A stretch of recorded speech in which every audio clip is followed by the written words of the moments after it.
By dawn, an oak outside the courthouse carried a name instead of leaves. A crowd gathered for a spectacle, not a trial. They believed the rope would close the story. They were wrong. Jackson County, Florida. October 1934. A pump in a field. A vanished daughter. Rumor sprinting ahead of any deputy car. A 23-year-old farmhand, Claude Neal, is seized on whispers and a watch ring, and the county exhales as if certainty has finally arrived. It hasn't. Sheriffs drive him from jail to jail, even across the state line, trying to keep him breathing long enough to face a judge. But handbills pass from palm to palm like invitations. A lynching announced in advance. Time, place, instructions. Not justice. A schedule.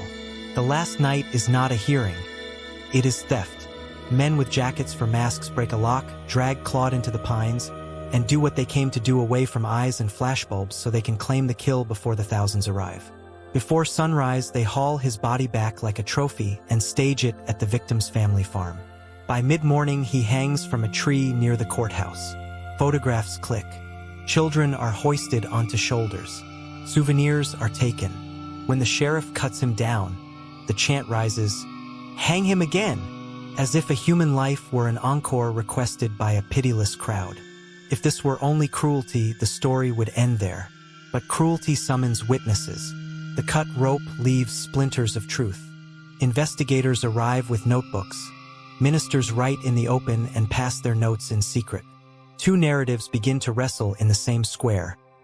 One built on rumor and spectacle, the other on questions that refuse to go quiet. How thin was the case? Why was the hour of death advertised like a fair? Who profits when law is shoved aside? The mob's certainty becomes our doubt. Their need for a performance becomes the first evidence that something is very wrong with the script. Listen closely to the timeline. The arrest rests on circumstantial signs, not proof. Stains people guess at, a trinket that could have passed hand to hand, scratches explained 3 different ways. A second suspect whispers through the town, white, local, shielded by familiarity.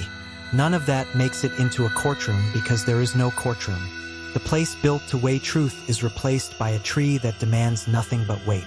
Justice skipped, doubt erased, and yet the erasure writes its own record, more indelible than any verdict would have been. A murder announced in public, performed in public, defended in public. Power believes it owns the ending. Not this time.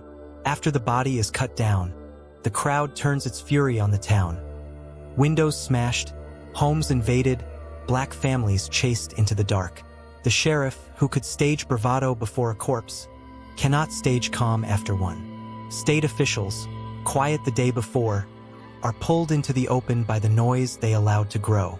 Newspapers carry the story beyond county lines. The nation reads about a killing advertised like a matinee and asks what kind of law allows its theater district to be a courthouse lawn. The spectacle backfires. The rope becomes a microphone. The county that thought it could write a tidy final act finds itself answering to an audience it never invited. Years pass, then decades. No jury is impaneled for the men who kidnapped and killed Claude Neal. Not one indictment holds. Files fade. Names are carefully misremembered. On paper, silence wins. But history has a stubborn pulse. Teachers begin to say his name out loud. Reporters knock on doors that were supposed to stay shut. A memorial rises far from the oak, listing counties like confessions and victims like prayers. Flowers appear where nothing once did. In the long arithmetic of memory, every acknowledgement is a number the mob never planned to see. Here is the irony the mob did not expect.